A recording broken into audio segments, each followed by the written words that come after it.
And now we should see where this drama goes 1 week later. Chapter 11. Chapter 11, that's probably where my production company is right now, in chapter 11. And it looks like we're having a phone call here. And we are calling someone. We're trying to call Zemi. We're in Washington trying to call Zemi. And it looks like there's an ad campaign we need to talk about. And we are heading into the final stretch for promotion. The promotion for the Green Promise is coinciding with this hearing in Washington, at which I am expected to testify.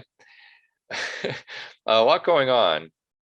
These two things are, of course, connected, right? But we're making all the wrong choices here. So how can we have these two things come together in such a way that will just blow everything up? What should we do? Should we have a trailer on television to reach the youth market, to have a radio story to reach more traditional folks?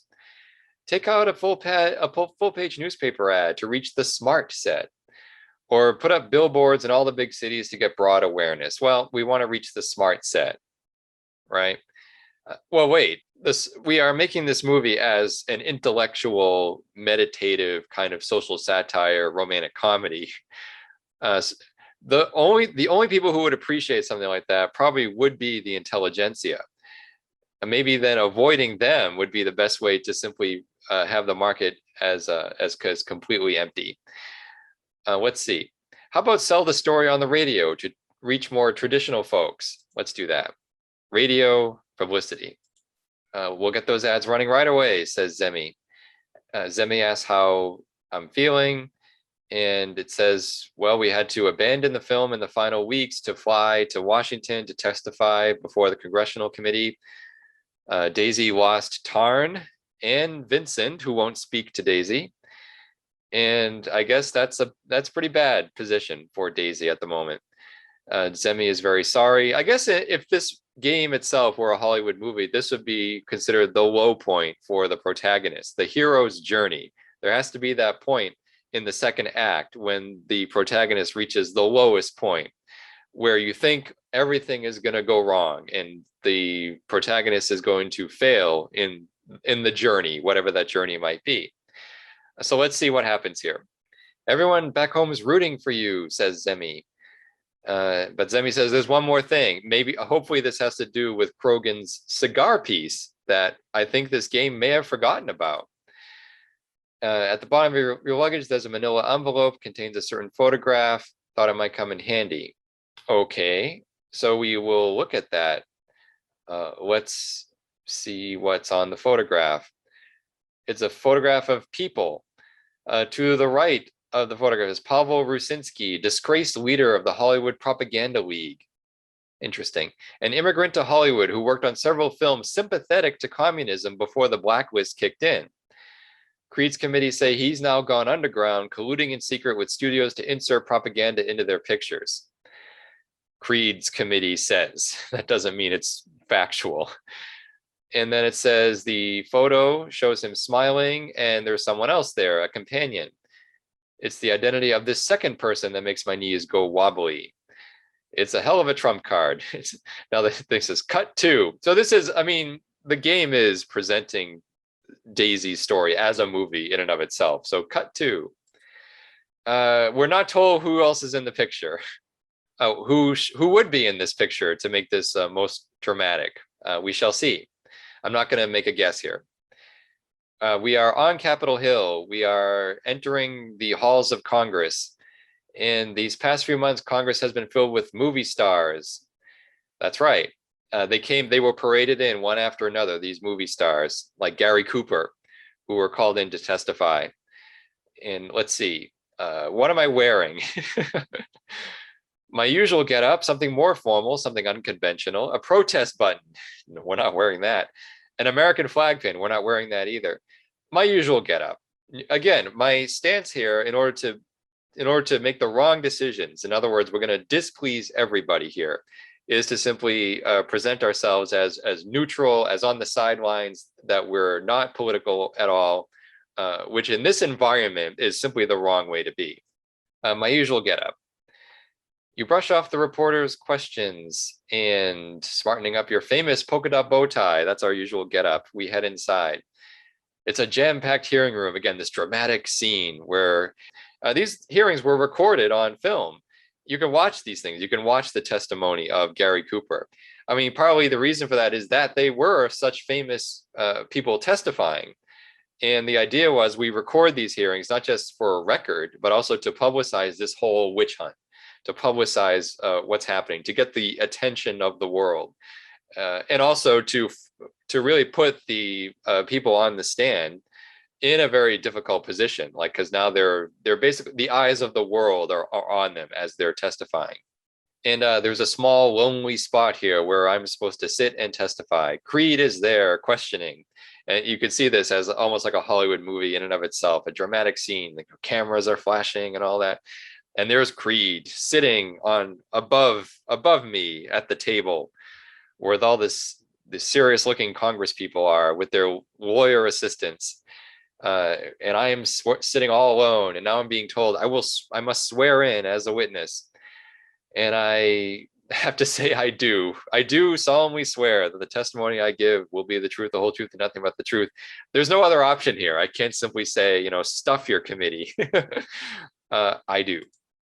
And Creed says that the penalty for perjury is a minimum of 1 year in prison. See, this is where the law came down.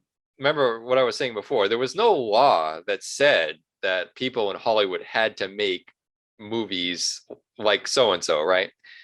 But there was a penalty for refusing to cooperate or lying to Congress or the FBI that was also investigating. That's how they would use the law to trap people and to make people testify. So let's see. My mind is whirling.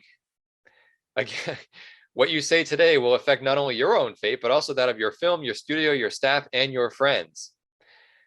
It's going to be one hell of a show, it says. I don't think it's going to be one hell of a show. My approach here is going to be to try and say as little as possible, either way, which would probably displease everybody involved, right?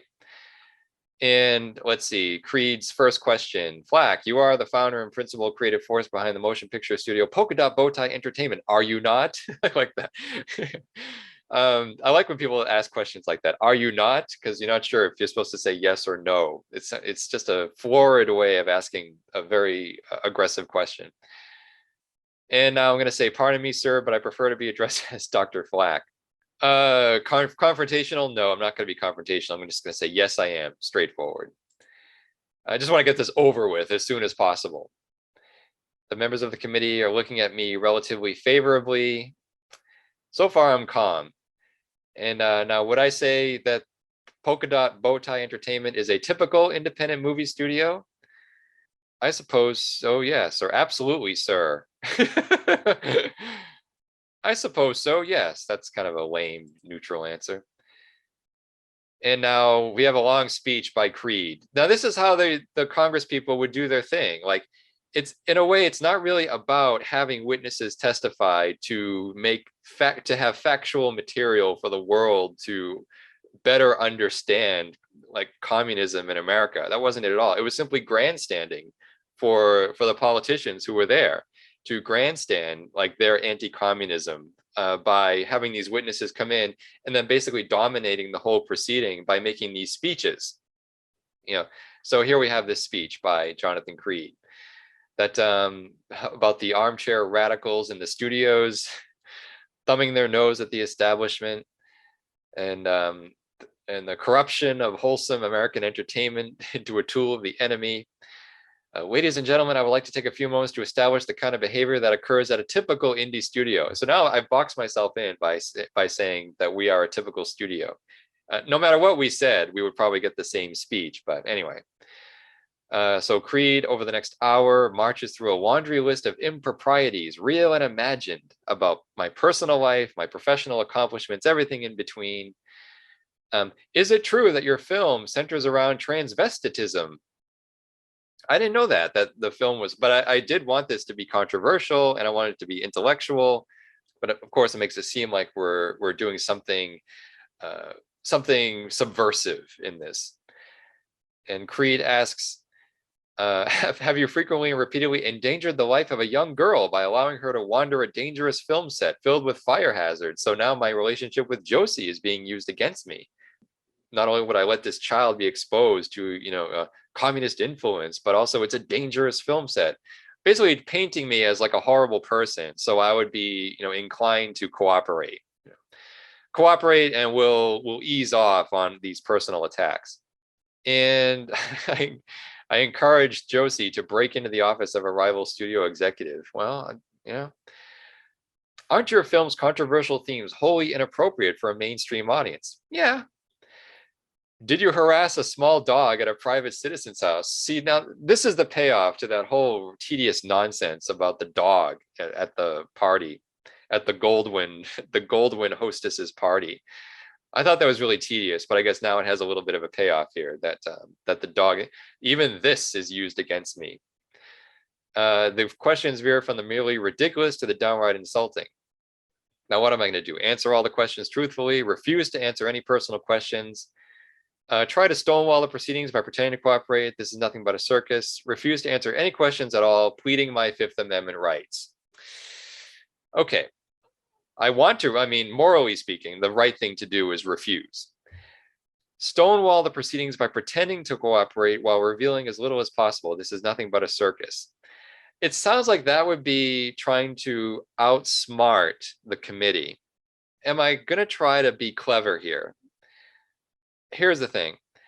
There were people who testified in all these different ways. There were people who tried to cleverly outsmart the committee by pretending to answer the questions, but not really saying anything. Then there were those who simply said, I plead the fifth. Then there were those who would simply refuse to answer any questions. And then there were those who projected this image of, look, I want to help. I will tell the truth. I'm not going to lie, right? But I'm also not going to volunteer additional things. Like I'm not going to, go off on a rant about, I'm on your side and all of this in order to appease the committee. But what choice here would have the worst result for the movie? That's what I'm trying to figure out here. And it's interesting. It's a good set of choices here. Looking ahead, what would give me the worst publicity?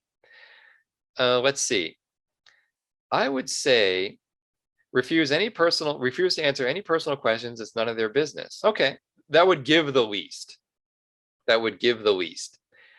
You might think pleading the Fifth Amendment would give the least, but actually that gives a lot. It actually is a choice to assert a certain right.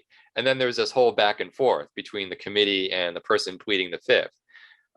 It becomes this it becomes a fight about, this right that you're asserting, the fifth, that means you're really guilty. You have something to hide, right? Instead, I'm just going to refuse to answer any personal questions without pleading the fifth. In other words, I'm just going to make this really hard on everybody. Okay. I speak openly about the studio, but nothing about my personal life. This caused a certain degree of unrest in the committee. I refuse to cede any ground. And the way that I put people first over the past few months helps you keep that line between personal and professional rock solid. So you remember the way that the people and the project was about evenly divided. And I wanted that because that means that I'm somewhat, not committed to either one completely.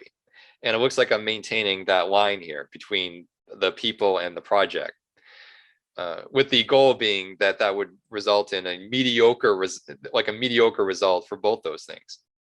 The committee seems to be looking at me favorably because I am responding to the studio stuff. I am saying things about the studio. So that is, in a sense, cooperating. Now, finally, the questioning pauses as Creed consults with the other committee members. I'm sweating. The heat is stifling, which you imagine is no accident. Yeah, they really try to make it as uncomfortable as possible for those who are testifying. Almost as if they're under police interrogation, as if time was a factor here, that we need answers now. So Creed says, just a few more questions. There's a photo marked Exhibit 7. I wonder what photo this is. It's the one that is burning a hole in my pocket. Pavel Rusinski, a Soviet agent. I guess they're declaring Pavel to be a Soviet agent. And a welcome guest of the Red Chinese while American soldiers were giving their lives in the Korean War. Have you ever seen this gentleman before or had any interactions with him? And I say no. And now I'm asked directly, have I ever been or am I now a member of the Communist Party? What do I say? Let's see. I used to be a party member, but not at present. Yes, that's a dumb thing to say. I am a party member. My political leanings are not any business of this committee. No, sir. As a Hollywood big shot, I have it on good authority that the commies throw lousy parties. Ha ha ha. That would be me trying to be clever. Uncooperative and clever. No, sir, I am not. That's my answer. And during the time you've been in Hollywood, you have had any dealings with communists? I work with people of all political persuasions. I say truthfully. Okay. See, I'm trying to keep it as neutral as possible here. Nothing is being advanced through my contribution to this committee, and including my own movie. Let's see. Creed says that he believes I am actively involved in this corruption of disseminating red propaganda through movies. And blaming the independents that are trying to destroy this country by filling our motion pictures with red propaganda. Now, there's that whole side of it, right? That whole side of the 50s culture of anti-communism. But there was this whole other thing going on with independent filmmaking that was catering to youth audiences with messages that were considered to be, well, we have rebels as heroes, right? Rebellious teenagers who have sex and use drugs and do things that parents say they shouldn't do. And is that contributing to something wrong with America? Not necessarily, communist propaganda, but something else going on. Those were the cultural concerns here in the 1950s. But Creed is specifying the real danger of the independence is communist propaganda, apparently. And with a self-satisfied smirk, says, "Who are these people? These independents? Those too talentless or antisocial to make it with real picture studios. They are losers, gentlemen, by definition." I don't think this was a real concern of the of the House Un-American Activities Committee, like targeting independents as losers, calling them perverts, radicals, immigrants. I mean, this was something that's said about the actual studio system, in the heyday of the studio system, that those who would criticize it, who were in government, would criticize it along those lines, that these are people who they have too much control over culture and they can't be trusted because they're not like us, or this us versus them mentality. And now Creed gets really mean about it, saying that my studio has cardboard sets and washed up actors and shoddy storylines. And while you independents have impeded our investigation at every turn, the real studios have cooperated with us, doing their duty in upholding the blacklist. I mean, that is true. The studio system did, on balance, cooperate with the House Un-American Activities Committee, including the unions. He leans back. Americans don't want your politics or your agenda in their movies. They must and will be stopped. Okay. Now, am I going to speak up for myself? No. Will I politely raise an objection? No. Or stay quiet. They'll just shout me down. Yeah, stay quiet. Be non-dramatic. We don't want to make any kind of news here, because that might enhance the publicity for our movie. We want to pretend none of this is happening.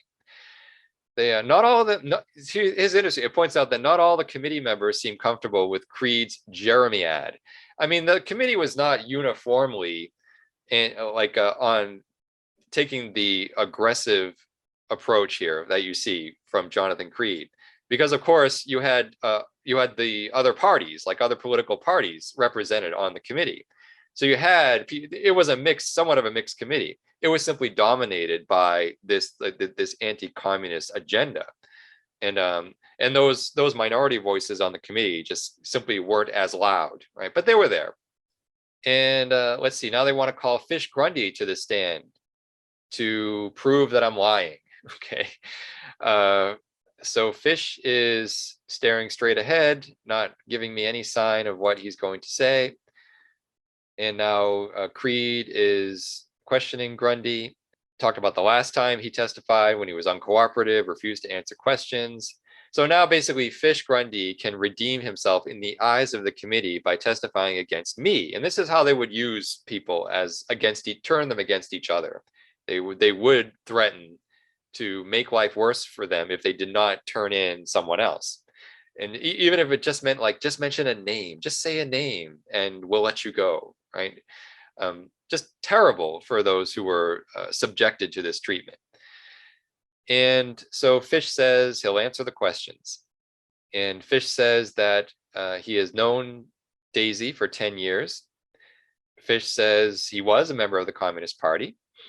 There's murmuring in the hearing room. Oh. And I'm not surprised, although Fish never said this to me directly. Like now I'm hearing this and I'm not surprised at all. Referring to Pavel Rusinski, I guess Mr. Grundy had several meetings with Pavel. That's correct. He confirms. Now there's more muttering. Does it matter? Like, I guess I'm questioning myself here. Like, does this matter to me? I'm going to say no. And so Fish has a statement. And at the time of his meeting with Mr. Rusinski, he had been taken in by the communist propaganda machine. So it looks like he's turned. It looks like he's now cooperating. Reading the statement where he's going to say that he thought at the time when he was a member of the party that he was doing the right thing, but now he knows that he was wrong. Yeah, he says he was misled. My ideals were used against me to make me a dupe.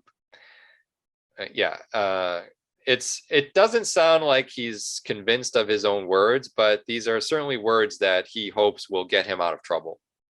And Creed thanks Mr. Grundy, says just a few more questions. Is Daisy Flack a member of the Communist Party? Fish says no, to his knowledge.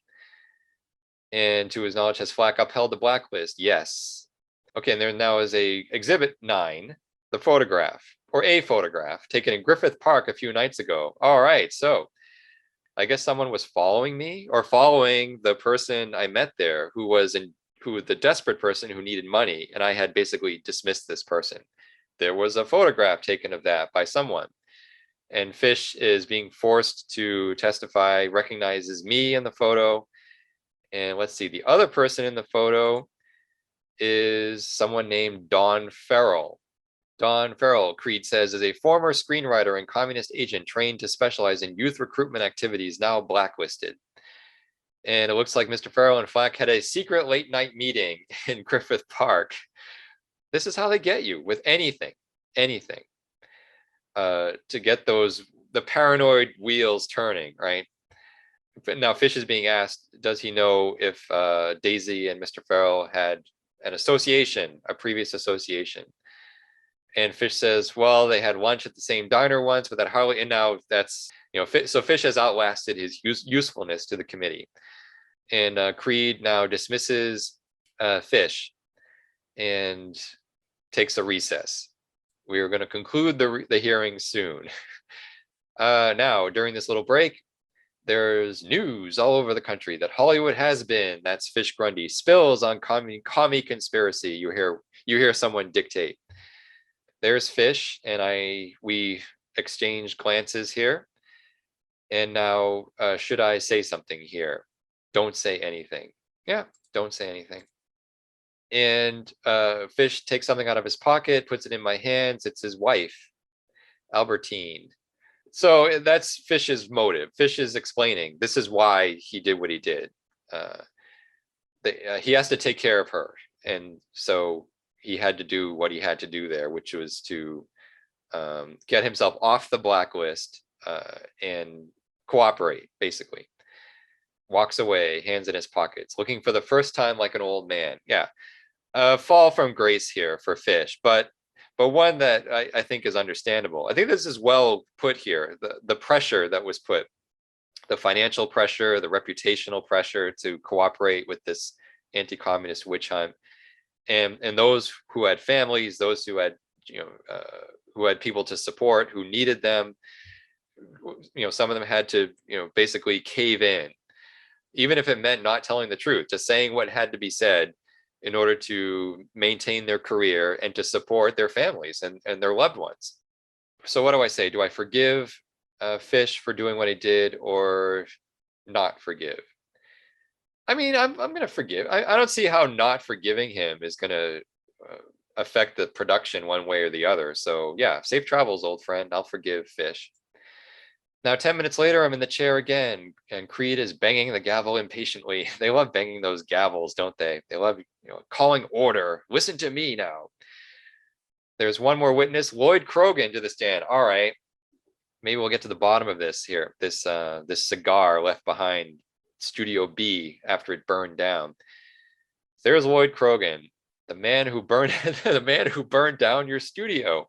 I didn't really prove that, have I? Have I proved that Lloyd Krogan burned down the studio just because of a cigar thing? I mean, am I that quick to say? Okay, fine. I'm convinced. And so here's Lloyd. Thanks for being here, Lloyd, says Creed. I know you're an extremely busy man. Now, Lloyd confirms that I was an employee of his for 10 years. It says I was not a member of the Communist Party, but also says he's not aware of the daily activities of the vast majority of my employees. Sort of leaving the door open there. Any way to make me look bad, Lloyd will do it. And now let's see. Says now making me look like I'm some ambitious fool who always resented Lloyd for just being a mere editor at the studio. Creed says, is it true that I was never able to get a project of my own off the ground? That's correct, Creed says. So Aaron Reed, there's a typo here. I think you meant to say that Lloyd Krogan said that's correct, confirming what Creed just says, not Creed himself. Anyway, Creed continues that he finds it odd that someone who of such obviously limited talent, that's me, could, after leaving the watchful eye of the studio, suddenly raise enough funding to start my own production company. There must be some explanation for this. It says, is it possible that collusion with a group like Mr. Rusinski's, that's Pavel Rusinski, who is in that photo, is the only possible explanation for Flack's meteoric rise to an undeserved fame? And Krogan says, no, he would not say that. Oh, is Krogan helping me out here? So Krogan says, when Daisy was a member of my staff, he didn't really like me, but I was not incompetent nor impressionable. He says that I might have been one of the most talented people he's ever employed. Okay, this is a little surprising. Lloyd's kind of backing me up here, giving me a nod that I don't know what to do with. Now, why didn't he take the chance to destroy me once and for all?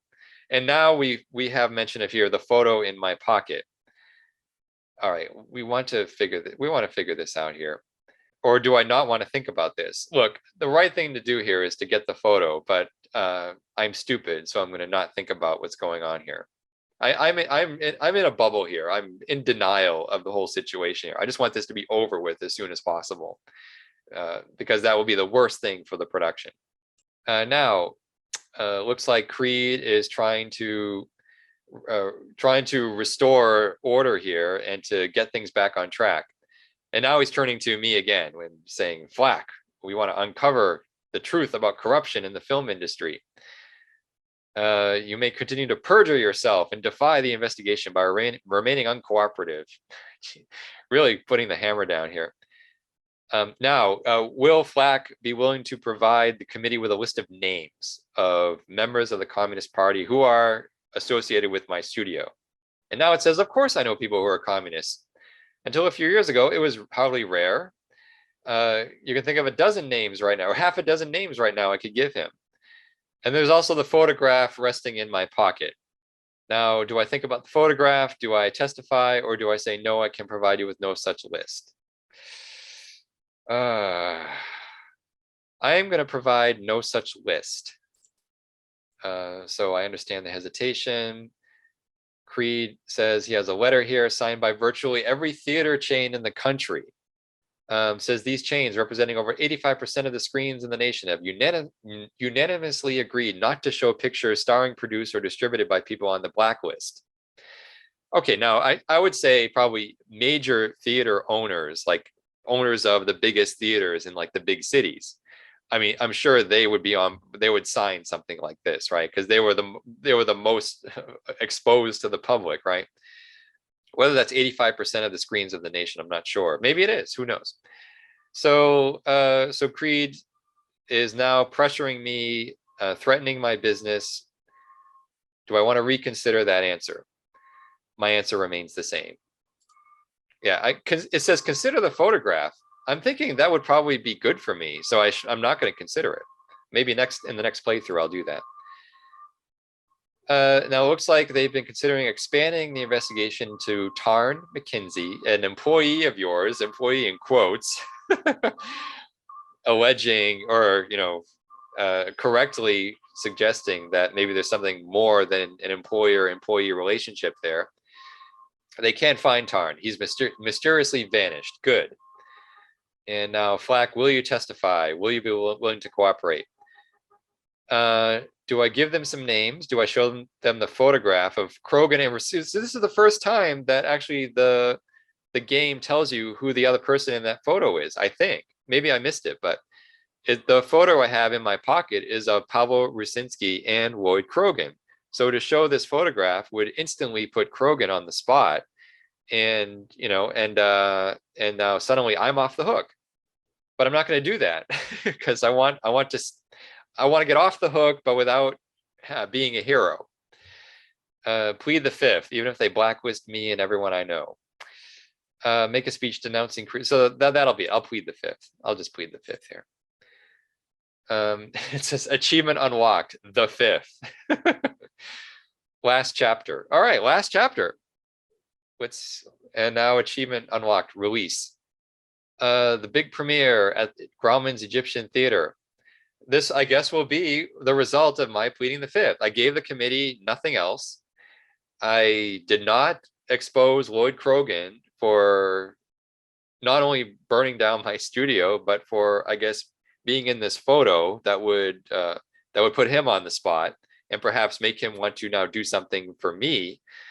All right, let's see what happens here. The big premiere at Grauman's Egyptian Theater turns out to be a bittersweet night. Oh no. I think this is now the result of everything. And this is what now, of course, this is not like contemporary times where the opening night of a movie is determinant of its success.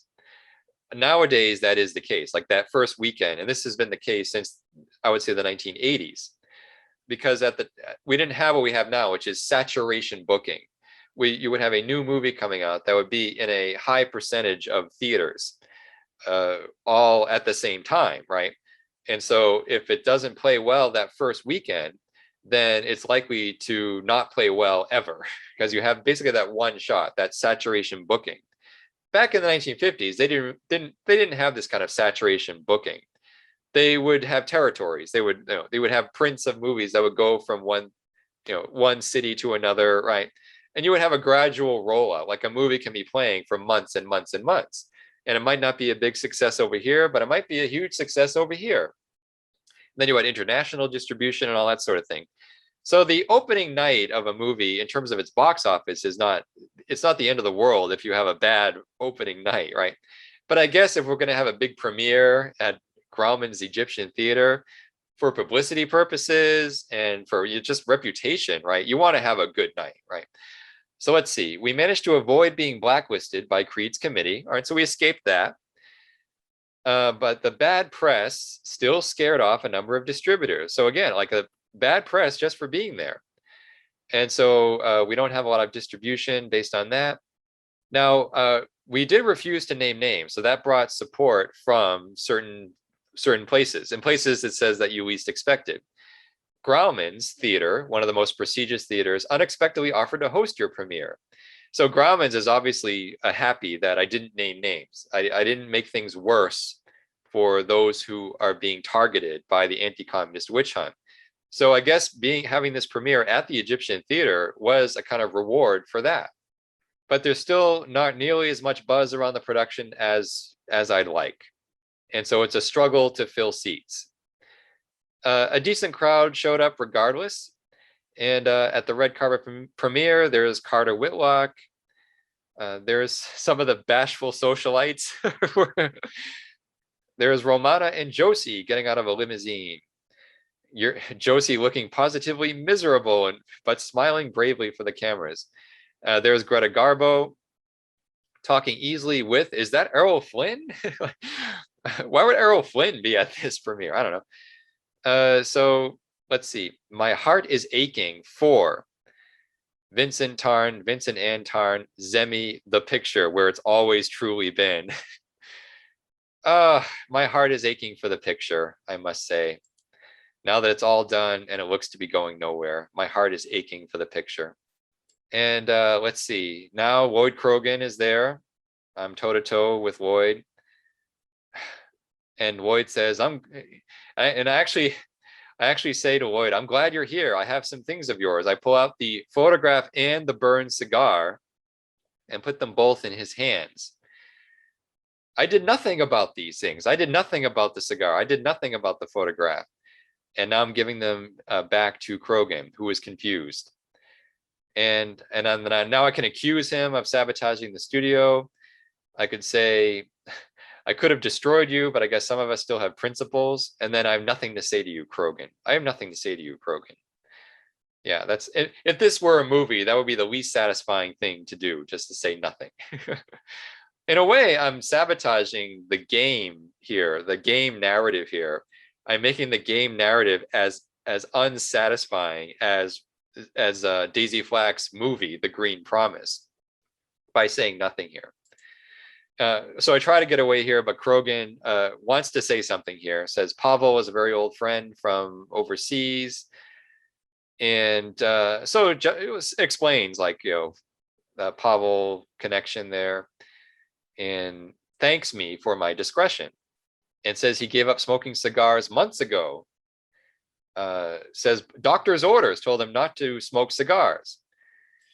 So now what does that mean? Oh, now he just comes right out and says, I did not burn down your studio. Why would he say that? I don't understand. Like, I didn't accuse him of anything. I gave him the cigar, right? But how would he know that that cigar came from Studio B? So this is something the game doesn't fill in here, like why he would think, I would think he burned down the studio based on the cigar, because I didn't accuse him of anything. But anyway, so he volunteers that he did not burn down the studio, and says that he maintains that my ideas are too unconventional for mainstream audiences, but I suppose the box office will be the final arbiter of that. Wants to be proven wrong. Congratulations on the premiere, and steps inside the lobby. Well, okay, if it turns out that Lloyd Krogan did not burn down my studio, maybe I should have accused him, right? Because then that would have blown up in my face, so to speak. Like, that would have been a false accusation. And but I don't know, maybe I'll try that in the next playthrough. Okay, I fret from the back row as the audience takes their seat. The pressure is too much to bear. The movie, I guess, is not how I envisioned this night would be. Not at all. Oh boy, not quite Springtime for Hitler from the producers, but something close to it. The squeaking door, but wait, no, I mean, before people thought this was a joke, right? In the producers, this was people being shocked and appalled without thinking this might be a joke. It's that bad. So Tarn and Mackenzie turns out to be there, and let's see. So Tarn did not miss the premiere. Says everything's fine back at home. Heard about what happened in Washington, and wanted to thank me. And now I ask, what about us? As the terrible film we made is playing there. What about us?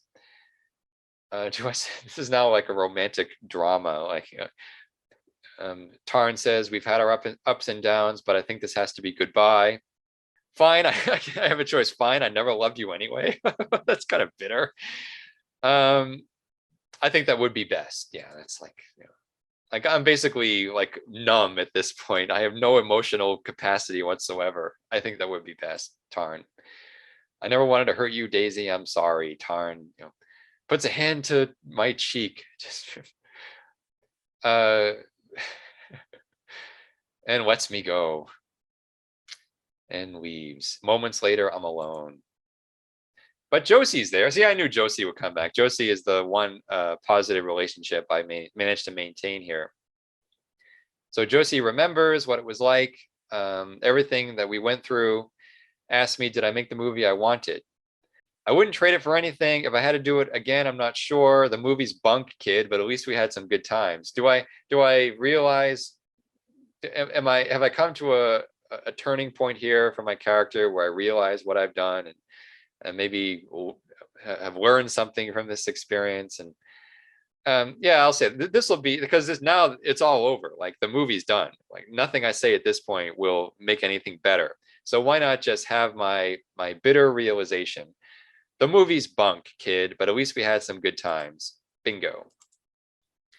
You end up sitting together, necks craned up to the luminous screen, watching from the worst seat in the house. Is there a good seat in this particular house watching The Green Promise? There are no good seats here, because there's nothing worth watching.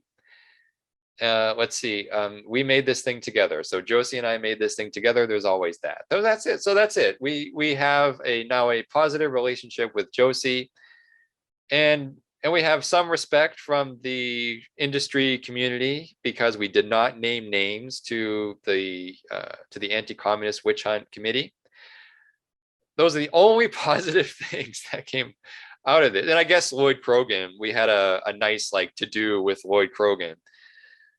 Got some closure there, I suppose. But that's all. That's what we've got. Fade to black. All right. Let's see. The Green Promise, reviewed by. Oh, we have a review of the movie and the achievement unlocked. Bomb.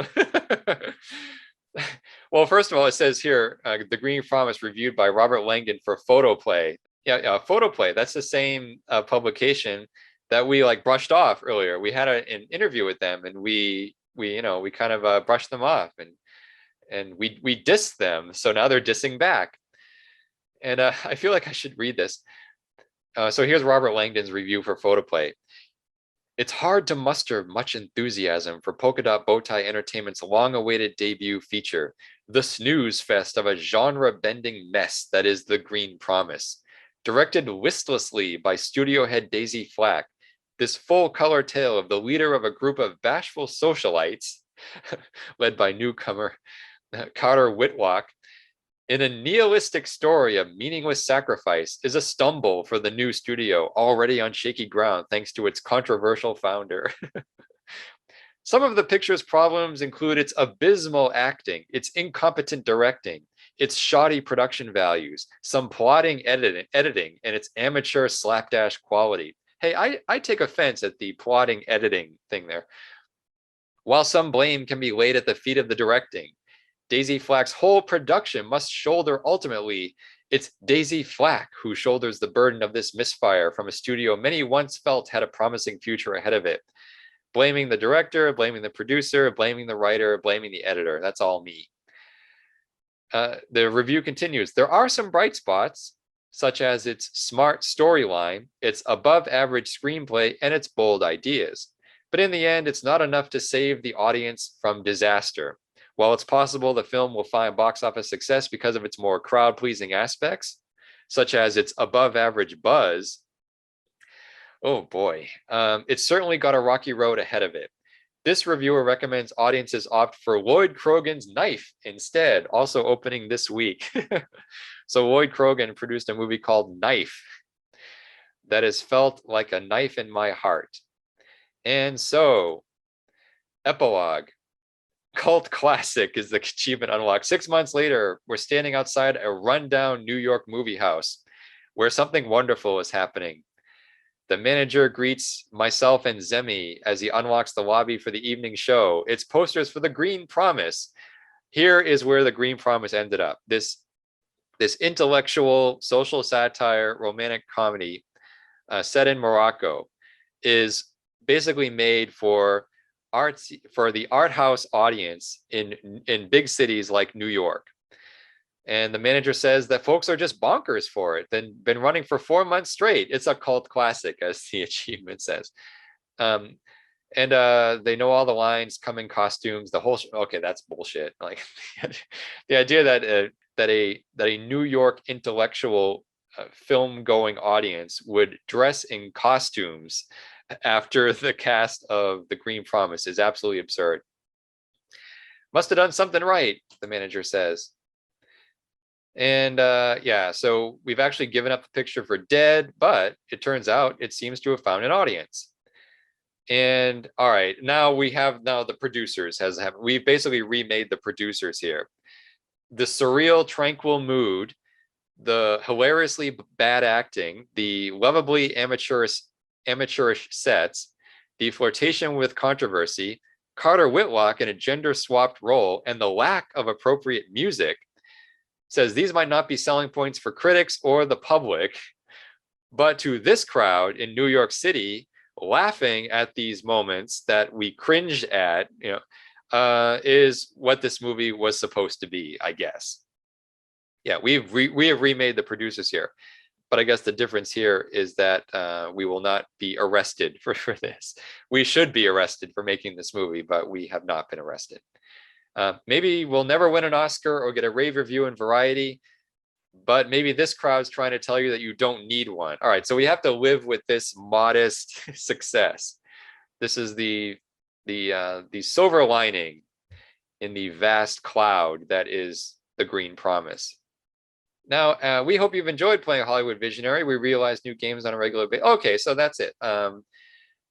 Well, thanks everyone for enduring this thing, but this was kind of fun. I mean, it was a mix, I would say, of fantasy and reality. It was entertaining as a story in and of itself. I thought the parts with the dog at the party were pretty tedious. That was like adventure game nonsense, trying to solve puzzles. But I think for the most part, the choices that were made here, if you have like a strategy behind it, like in this case, make all the wrong choices, you can see the result of that. So this was like a role-playing game where we played the role of a highly incompetent filmmaker trying to make something successful and failing. But now what I'll do, I will have another play of this where now we'll do the opposite. We will make what I think would be all the right choices. That playthrough, I'm sure, will be much shorter than this playthrough, but I think we'll get at a very different result. And that I think speaks to the quality of this game at showing you the different dimensions here of the industry and how it is somewhat like a game. I mean, it is very competitive, and there are certain rules you must abide by. But within those rules, you have a lot of choices to make here, and those choices really do have an impact on the way things turn out. All right. Thanks, everyone, and I will do this again next time for all the right choices, we would hope.